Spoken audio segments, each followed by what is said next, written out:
الحمد للہ وحدہ والصلاة والسلام علی من لا نبی بعدہ اما بعد فاعوذ باللہ من الشیطان الرجیم بسم اللہ الرحمن الرحیم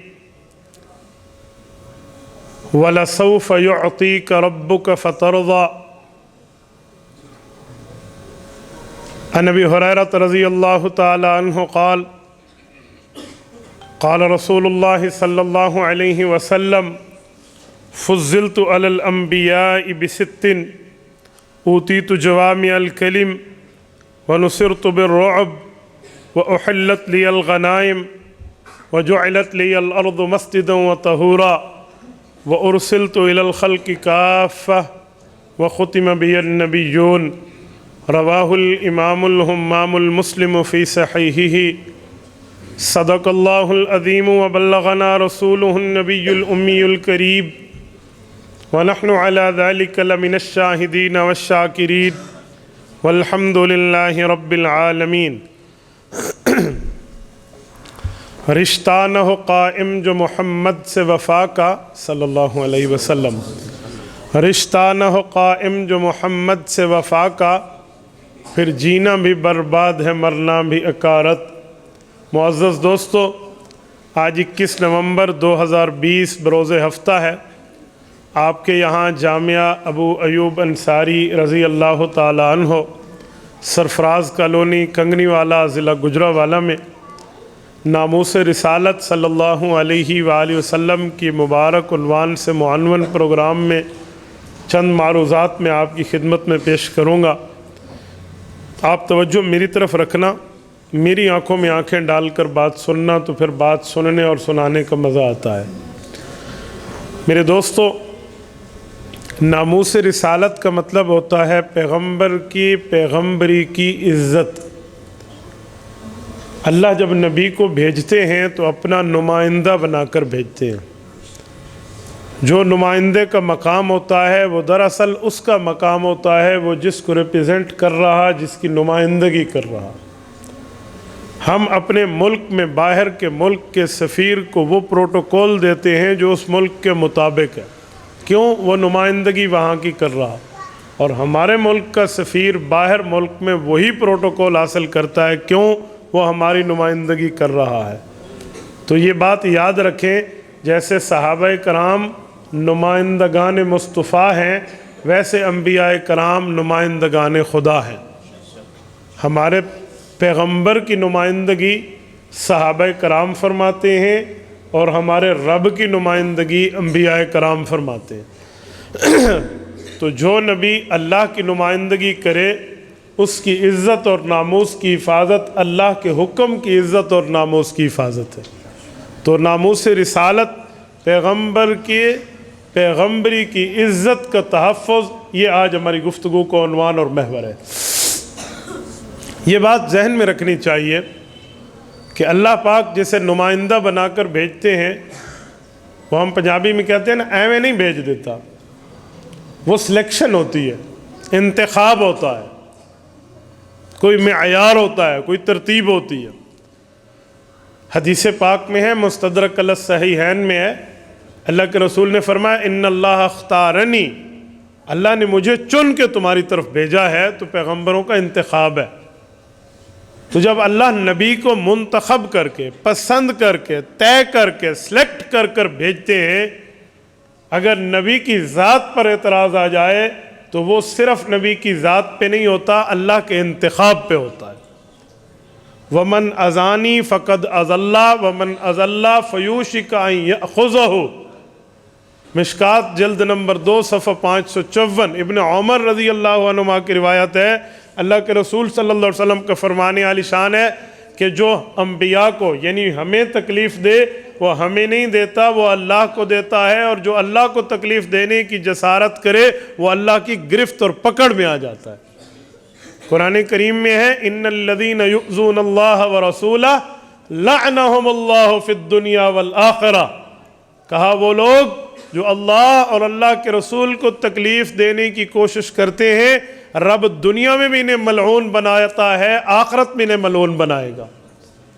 تو اللہ کے نبی کی ناموس پر اعتراض رب کے نمائندے کی نمائندگی پر اعتراض دراصل خالق کائنات کے انتخاب پر اعتراض ہے۔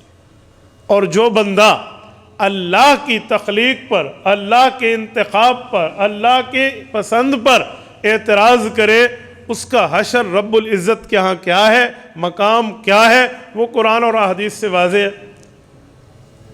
ہر بیماری کا علاج آپریشن نہیں ہے۔ میں مثال دوں گا تو بات سمجھ آئے گی۔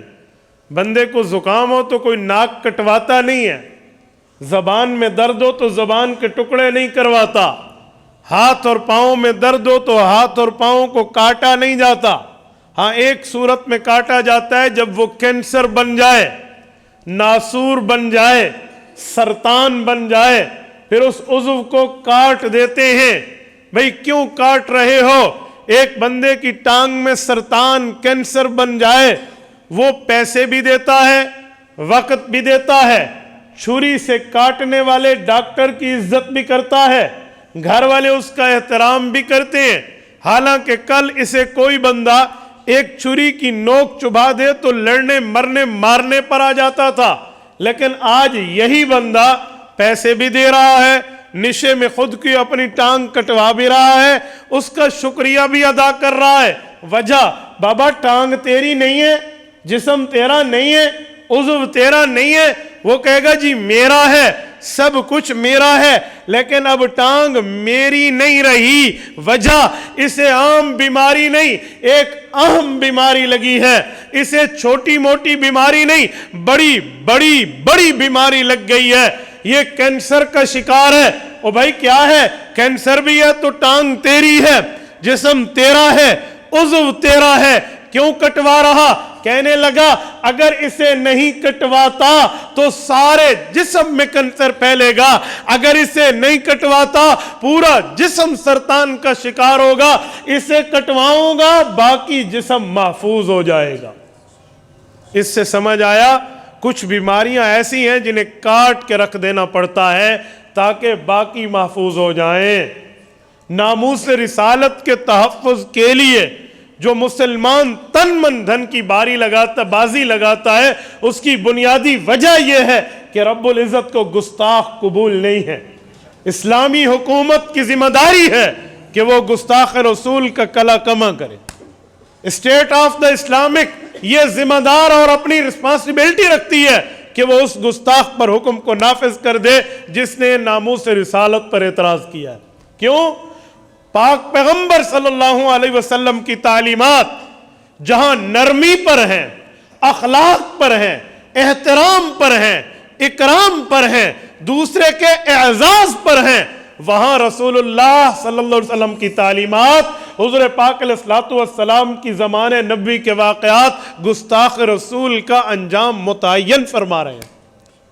ایک ہے عام انکاری، ایک ہے عام منکر، ایک ہے عام کافر، ایک ہے عام دشمن، ایک ہے عام مد مقابل، میں اس کی بات نہیں کر رہا۔ گستاخ وہ نہیں ہے جو صرف کافر ہے، گستاخ وہ نہیں ہے جو صرف مرتد ہے، جو زندیق ہے وہ نہیں ہے۔ گستاخ وہ ہے جس کو اللہ کے انتخاب پر اعتراض ہے۔ وہ اللہ جس نے ہمیں زندگی دی، وہ اللہ جس نے ہماری پیدائش کی، وہ اللہ جس نے ہم سے پوچھے بغیر آنکھ، کان، ناک، دل و دماغ کی نعمتیں دی ہیں، تو ہمیں اس رب پر اعتراض آیا، اس رب پر ابجیکشن آیا، تو اس رب کی کائنات میں رہنے کی ضرورت کیا ہے؟ اس رب کی زمین پہ رہنے کی ضرورت کیا ہے؟ اس رب کی اس فضا میں رہنے کی حاجت کیا ہے جس رب سے بھی آپ کو اختلاف آ گیا؟ گستاخ کی مثال باغی سی ہے۔ باغی اور مخالف کا فرق ہوتا ہے۔ دنیا کی کوئی حکومت، اس ٹائم 183 ممالک سے بڑھ کے حکومتیں موجود ہیں، اس دنیا کے نقشے پر کوئی حکومت اپنے باغی کو ایکسپٹ کرنے پہ تیار نہیں ہے۔ میں مثال دے رہا ہوں، کسی ملک کی کسی آرمی میں کوئی بھرتی ہو گیا تو وہ وفادار بن جاتا ہے نا اس ملک کا، اور اس کے بعد وہ غداری کرے تو hanging to the till death وہ لٹکا دیتے ہیں۔ کیوں؟ کہ یہ ہمارا غدار ہے۔ غدار کا معاملہ اور ہوتا ہے۔ جو شریعت حکم کرتی ہے اور اسلامی حکومت کو پابند بناتی ہے کہ ناموس رسالت کے منکر کو لٹکا دو، وہ بھی اس لیے کہ یہ اللہ کے فیصلے پر اعتراض کر کے غدار بن گئے۔ رسول اللہ صلی اللہ علیہ وسلم کا دور اقدس ہے۔